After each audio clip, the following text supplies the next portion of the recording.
जय जगन्नाथ। वर्तमान समय आम राज्य सरकार द्वारा शिक्षा नीति विभिन्न परिवर्तन आसी।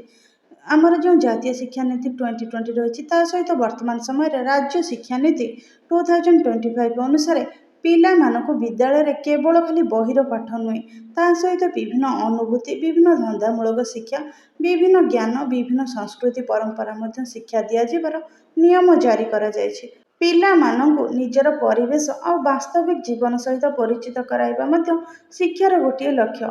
पिला जेतेबेले बहिर पाठ पढ़ुछि ता सहित परिवेश को मध्य चिन्हिबा जानिबा दरकार। आम पिला बेले आमे एमती सबु जेतेबेले बाड़ी बगीचार कइया होउथिला विभिन्न प्रकार परिबा पनिपरिबा फसल होउथिला पिला माने आनी भोजी करथिले ता सहित सेमाने गछ लगेइबा शिखुथिले। ए जो भिडियोटी देखुछन्ती ए भिडियोटी होछि आम स्कूल गोटे दिन रिसेस समय खाइबा छुट्टी समय सबुदिन मु क्लास रे देखुଥିଲି ପିଲାମାନେ କିଛି ନା କିଛି ଖାଇବା ଜିନିଷ ଆଣି ପରସ୍ପର ଭିତରେ ଡିଷ୍ଟ୍ରିବ୍ୟୁଟ୍ କରିକିରି ଖାଉଥିଲେ। ତା ଭିତରେ ବର୍ତ୍ତମାନ ସମୟରେ ଯେଉଁ କୁହାଯାଏ ସିଜନାଲ ଫଳ ଋତୁ ଅନୁଯାୟୀ ଯେଉଁ ଫଳ ହୋଇଥାଏ ସେଇ ହିସାବରେ ଦେଖିବାକୁ ଗଲେ ବର୍ତ୍ତମାନ ସମୟରେ ସମସ୍ତଙ୍କ ବାଡ଼ିରେ କଇଁଆ ପାଚିଛି କୋଳି ପାଚିଛି। ପିଲାମାନେ ଆଣିକିରି କ୍ଲାସରେ ଖାଉଥିଲେ ତ ସେମାନଙ୍କ ଭିତରେ କଥା ହେଉଥିଲେ କି କଇଁଆ ସୁପ୍ ପାଣି କରିବେ ବୋଲି। ତ ମୁଁ ବି ସେମାନଙ୍କୁ କହିଲି ହଁ କଇଁଆ ସୁପ୍ ପାଣି କର କିନ୍ତୁ ସମସ୍ତେ ମିଶିକିରି କରିବ। ତ ନେକ୍ସଟ ଦିନ ପିଲାମାନେ ସମସ୍ତେ ଯିଏ ଯାହାର ଯେଉଁ ଜିନିଷ ଆଣୁଥିଲେ ଆଣିଥିଲେ ସମସ୍ତେ ମିଶିକିରି ସେମାନେ ଗୋଟେ ସୁପ୍ ପାଣି ଫିଷ୍ଟ କଲେ। ଏହାଦ୍ୱାରା ସେମାନଙ୍କ ଭିତରେ ବନ୍ଧୁତା ମଧ୍ୟ ବୃଦ୍ଧି ପାଇଲା।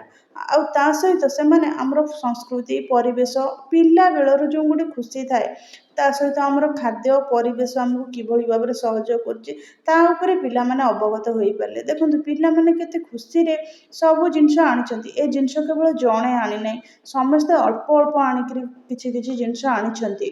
ଯଦି ଗୋଟିଏ ପିଲା ଏସବୁ ଜିନିଷ ଆଣିଥାନ୍ତା କେବେ ବି ଆଣିପାରିନଥାନ୍ତା। ତେଣୁକରି ସବୁ ପିଲା ଯେହେତୁ ମିଶିକରି ଆଣିଛନ୍ତି ଭେରାଇଟି ଆଣିଛନ୍ତି। ଆଉ ଏଠି ଅଳ୍ପ ଯୋଗାଡ଼ରେ ପିଲାମାନେ କେମିତି ସହଜରେ କାମ କରିପାରିବେ। ଦେଖନ୍ତୁ ଆମ ପାଖରେ କିଛି ବି ନଥିଲା କେବଳ ଖାଲି ଗୋଟେ ଛୁରୀ ଥିଲା ଆଉ ପିଲାମାନେ ନିଜର ଯାହା ଖାଇବା ଜିନିଷ ଗୁଡ଼ାକ ସବୁ ଆଣିଥିଲେ। ତ ଆମେ ଆଇଡ଼ିଆ କରି ଗୋଟେ ଥାଳିକୁ ଓଲଟେଇ ଦେଇକିରି ସେଥିରେ ସବୁ ଯାହା ପରିବା ଯାହା ଭେଜିଟେବୁଲ୍ ଥିଲା ଆଉ ଟମାଟୋ ପିଆଜ ସେଗୁଡ଼ାକ କାଟିବାକୁ ଚେଷ୍ଟା କଲୁ ଆଉ ଭଲସେ କାଟି ମଧ୍ୟ ହୋଇଗଲା। ଏସବୁରୁ ପିଲାମାନେ ନିଜେ ଶିଖିଲେ ଯେ ସେମାନଙ୍କ ମଧ୍ୟରେ ଏକତା ରହିଲେ ସବୁକିଛି କାମ ବହୁତ ଭଲସେ ହେବ ଆଉ ସୁନ୍ଦର ମଧ୍ୟ ହେବ। ଦେଖନ୍ତୁ କେଉଁ ପିଲା ଆଣିଛି ରସୁଣ କିଏ ଆଣିଛି କୋଳି କିଏ ଆଣିଛି ଲଙ୍କା କିଏ ଆଣିଛି କଇଁଆ ଏହିପରି ଦେଖନ୍ତୁ ବିଭିନ୍ନ ପ୍ରକାର ଜିନିଷ ଆଣିଛନ୍ତି। ଆଉ କୁହାଯାଏ ଦେଶୀ ଯୁଗାଡ଼ ଆମ ପାଖରେ କିଛି ବି ଜିନିଷ ସାଧନ ନଥିଲା କିନ୍ତୁ ସେ ଯେଉଁ ଜରିରେ ପିଲାମାନେ ଜିନିଷ ଆଣିଥିଲେ ସେ ଜରି ମଧ୍ୟରେ ସେ ଜିନିଷକୁ ଯେମିତି ରସୁଣକୁ ରଖି ଆମ ପାଖରେ ଡଷ୍ଟର ଥିଲା ହୁମଦସ୍ତା ନଥିଲା କିନ୍ତୁ ଗୋଟା ରସୁଣ ପକାଇଲେ ଭଲ ଲାଗିବନି ତ ଡଷ୍ଟରରେ ତାକୁ ଆମେ ଛେଚିବାକୁ ଟ୍ରାଏ କରିଥିଲୁ। ଆଉ ସେଇ ଯେଉଁ ଅଧା ଛେଚା ହେଇଥିବ ତାର ଟେଷ୍ଟ ମଧ୍ୟ ବହୁତ ଭଲ ଆସିବ ଆଉ ବହୁତ ସୁନ୍ଦର ବାସ୍ନା ମଧ୍ୟ ଆସିବ। ତ ଏଥିରୁ ପିଲାମାନେ ଶିଖିଲେ ଆମ ପରିବେଶରେ ଯେକୌଣସି ମଧ୍ୟ ଜିନିଷ ଥିଲେ କୌଣସି ଜିନିଷକୁ ଅଭାବ ନେଇକରି ଆମେ ଆମ କାର୍ଯ୍ୟ ରୋକିଯିବାନି। ଯେମିତିକି ଏଠି ଆମ ପାଖରେ ହୁମଦସ୍ତା ନାହିଁ କିମ୍ବା ଗ୍ରାଇଣ୍ଡର ନାହିଁ କିନ୍ତୁ ଆମେ ଡଷ୍ଟରର ସାହାଯ୍ୟ ନେଇକି ରସୁଣକୁ ଛେଚିଦେଲୁ। ତା ସହିତ ଗୋଟେ ଥାଳିଟାକୁ ଆମେ ଓଲଟେଇକିରି ତାକୁ କଟିଂ ଚପ୍ କରିକିରି ଆମେ ସହଜରେ ତା ଦେହରେ ପିଆଜ ଟମାଟୋ କାଟିଦେଲୁ। ଆଉ ଦେଖୁଛନ୍ତି କୋଳି ଅଳ୍ପ ଅଛି ଅଳ୍ପକୁ ଗୋଟି ଗୋଟି କରି ବାଣ୍ଟିଲେ ସବୁ ପିଲାଙ୍କ ପାଖରେ ବାଣ୍ଟି ହେବନି। ଆଉ କୋଳିର ଭଲ ଟେଷ୍ଟ ପାଇଁକି ମଧ୍ୟ କୋଳିକି ମଧ୍ୟ ଆମେ ଛେଚିଦେଲୁ। ସେଇ ଡଷ୍ଟରରେ ମୁଁ କୋଳିକି ସବୁ ଛେଚି ଦେଇଥିଲି। ଏହାଦ୍ୱାରା କ'ଣ ହେବ କୋଳି ଭଲସେ ଡିଷ୍ଟ୍ରିବ୍ୟୁଟ୍ ହେଇଯିବ ସବୁ ପିଲାଙ୍କୁ ମିଳିପାରିବ ତା ସହିତ ଆର ଟେଷ୍ଟ ମଧ୍ୟ ସେଇ ସୁପ୍ ପାଣିରେ ବହୁତ ଭଲ ଆସିବ।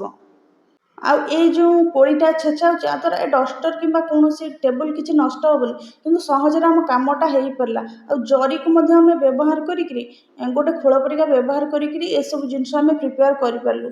ତାପରେ ଦେଖନ୍ତୁ ଏସବୁ ଜିନିଷ ଗୁଡ଼ା ମିଶାଇ ଦେଲା ପରେ କେତେ ସୁନ୍ଦର ଦେଖାହେଉଛି ଆଉ ତାର ଯେଉଁ ବାସ୍ନା ହେଉଥିଲା ତା ବାସ୍ନାରେ ପିଲା ସବୁ ପାଟିରୁ ତାଙ୍କର ଲାଳ ଗଡ଼ିବା ଆରମ୍ଭ ହୋଇଥିଲା। ଆଉ କଞ୍ଚା ଲଙ୍କା ବି ପିଲା ଆଣିଥିଲେ। ଆଉ ଏ କଞ୍ଚା ଲଙ୍କାଟା ଯେହେତୁ ରାଗ ସବୁ ପିଲା ରାଗ ଖାଇବେନି ତଥାପି ଏ ଲଙ୍କାକୁ ଯଦି ଗୋଟା ଭାଙ୍ଗିକିରି ଆମେ ଦଳିକିରି ସେ ଖଟା ପାଣିରେ ପକାଇବୁ ତାହେଲେ ହାତରେ ଲଙ୍କା ଲାଗିଯିବ ହାତ ପୋଡ଼ିବ ଖାଇବାର ଟେଷ୍ଟ ରହିବନି ଆଉ ଦିନ ସାରା ହାତ ପୋଡ଼ୁଥିବ। ତେଣୁକରି ଲଙ୍କାକୁ ମଧ୍ୟ ସେଇ ଜରିରେ ରଖିକିରି ଭଲସେ ଆମେ ଛେଚି ଦେଇଥିଲୁ। ଯେଉଁ ପିଲା ଲଙ୍କା ଖାଇବାର ହେବ ସେ ଲଙ୍କା ଖାଇବ।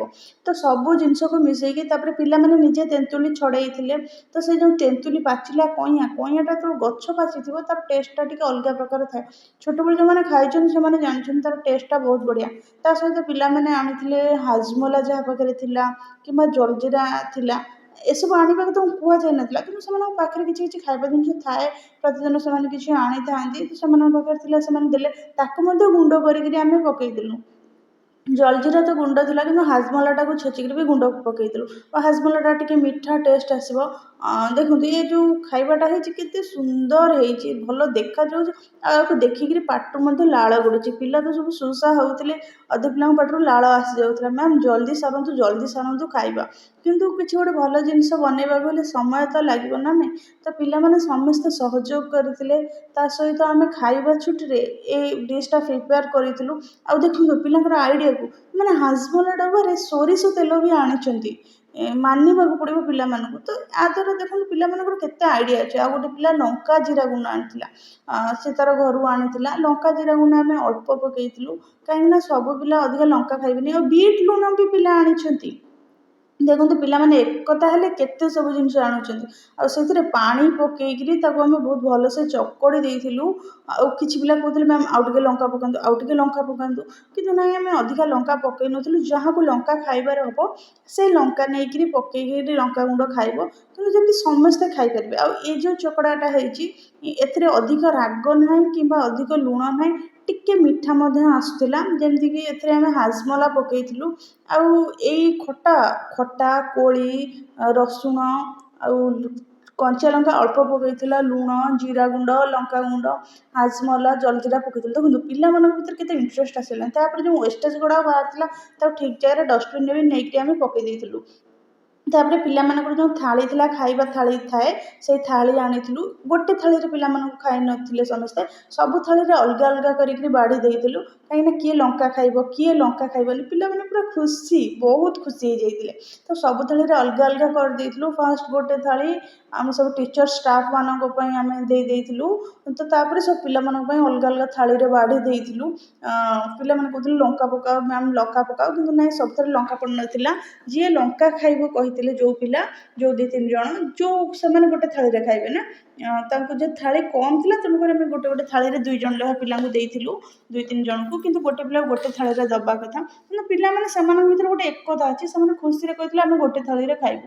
ତ ଦେଖନ୍ତୁ ସେମାନେ ଲଙ୍କା ପଡ଼ିଲା, ତାପରେ ସେ ଜରିରେ ଯେଉଁ ଲଙ୍କା ମଞ୍ଜି ଥିଲା ତାକୁ ବି ପାଣି ପକେଇକିରି ଭଲସେ ପୋଛି ନେଇଗଲେ। ତାପରେ ଦେଖନ୍ତୁ କେତେ ଲଙ୍କାଗୁଣ୍ଡ ଆଉ ଜିରା ଗୁଣ୍ଡ ପକାଉଛନ୍ତି। ସେ ପିଲାଙ୍କର ଲଙ୍କା ଦରକାର, ସେ କହିଲେ ଆମେ ଲଙ୍କା ଖାଇବୁ। ପିଲା କି ଖୁସି। ଏ ଯେଉଁ ଚକଡ଼ାଟା ହେଇଛି ତାକୁ ଦେଖିକିରି ସେ ଆଉ ଥୟ ଧରିକିରି ଆଉ ରହିପାରୁନାହାନ୍ତି। ଆଉ ଜଣେ କଞ୍ଚା କଇଁଆ ନେଇକିରି ଟିକେ ଚୋବେଇ ଦେଇଥିଲେ। ଦେଖନ୍ତୁ ଏଇ ଡିଶ୍ଟା କେତେ ବଢ଼ିଆ ଦେଖାଯାଉଛି। ପରିମାଣ ଅଳ୍ପ ହେଇଛି, କିନ୍ତୁ ହେଲେ ବି ପିଲାଙ୍କର ଗୋଟେ ଖୁସି। ପିଲା ବହୁତ ଖୁସି ହେଇଯାଇଥିଲେ। ତାପରେ ଏ ଲଙ୍କା ଖାଇବନି, ଏ ସାଧା ନେଇଥିଲା। ଆଉ ଏମାନେ ମଧ୍ୟ ଲଙ୍କା ଖାଇବନି, ସାଧା ନେଇଥିଲେ। ତାପରେ ଯିଏ ଯାହାର ପିଲାଙ୍କୁ ଦିଆହେଇଥିଲା, ଭାରି ଖୁସି ହେଇଯାଇଥିଲେ ପିଲାମାନେ। ଆଉ ପିଲାଙ୍କ ଖୁସିରେ ଆମେ ଖୁସି। ପିଲାମାନେ ଏ ଯେଉଁ ଖାଦ୍ୟ ଅଳ୍ପ, କିନ୍ତୁ ଆ ଦେହରେ ସମସ୍ତେ ଏକତା ହେଇକିରି ମିଶିକିରି କରିଥିଲେ। ଆଉ ସମସ୍ତେ ଜିନିଷ ଆଣିଥିଲେ, ସେମାନେ ବହୁତ ଖୁସି ହେଇଥିଲେ। ଏମାନଙ୍କର ଦେଖନ୍ତୁ ମୁଁ ଅଳ୍ପ ଟିକେ ଟିକେ ଲଙ୍କା ପକେଇକିରି ଦେଇଥିଲି, କିନ୍ତୁ ଏ ପିଲାମାନଙ୍କୁ ଅଧିକ ଲଙ୍କା ଦରକାର ଥିଲା। ଏ ପିଲାମାନେ ସମସ୍ତେ ସାଇଜ୍ କରିକିରି ବସି ଯାଇଥିଲେ। ଯିଏ ଯେଉଁ ଥାଳିରେ ଖାଇବେ 2-3 ଜଣ ଲେଖା ବସି ଯାଇଥିଲେ। ଆଙ୍କର ଟିକେ ଲଙ୍କା କମ୍ ଦରକାର ଥିଲା, କିନ୍ତୁ ଦେଖିବେ ଏ ପିଲା କେତେ ଲଙ୍କା ପକେଇଥିଲେ। ଅବଶ୍ୟ ଦେଖନ୍ତୁ କେତେ ଲଙ୍କା ପକେଇଛନ୍ତି। ଲଙ୍କା ଗୁଣ୍ଡ ଜରିକି ପୁରା ଢାଳି ଦେଇଛନ୍ତି।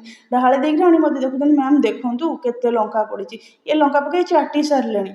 ତାପରେ ଆଡ଼େ ଲଙ୍କା ଗୁଣ୍ଡ ପକେଇକିରି ଖଟାର ଟେଷ୍ଟ ନେଉଛନ୍ତି, ତା ସହିତ ପାଣି ଢୋକେ ଢୋକେ ମଧ୍ୟ ପିଉଛନ୍ତି। କାହିଁକିନା ଖାଇବା ପୂର୍ବରୁ ମୁଁ ସମସ୍ତଙ୍କୁ କହିଦେଇଥିଲି ପାଣି ବୋଟଲ ଆଣିକି ରଖ। ଜଣା ଅଛି ପିଲା କିଏ ଖାଇବେ, କାହାର ପାଣି ଦରକାର ହେବ। ଆଉ ଏଇ ପିଲାମାନଙ୍କୁ ଦେଖନ୍ତୁ, ମୁଁ ଏଇ ପିଲାମାନଙ୍କ ସାଙ୍ଗରେ ହିଁ ଖାଇଥିଲି। ପିଲାମାନଙ୍କ ସାଙ୍ଗରେ ଖୁସିରେ ଆମର ବି ବହୁତ ଖୁସି। ଫାଇନାଲି ପିଲାମାନଙ୍କର ଏ ଦିନଟା ଗୋଟେ ଅଭୁଲା ସ୍ମୃତି ହେଇ ରହିଯିବ।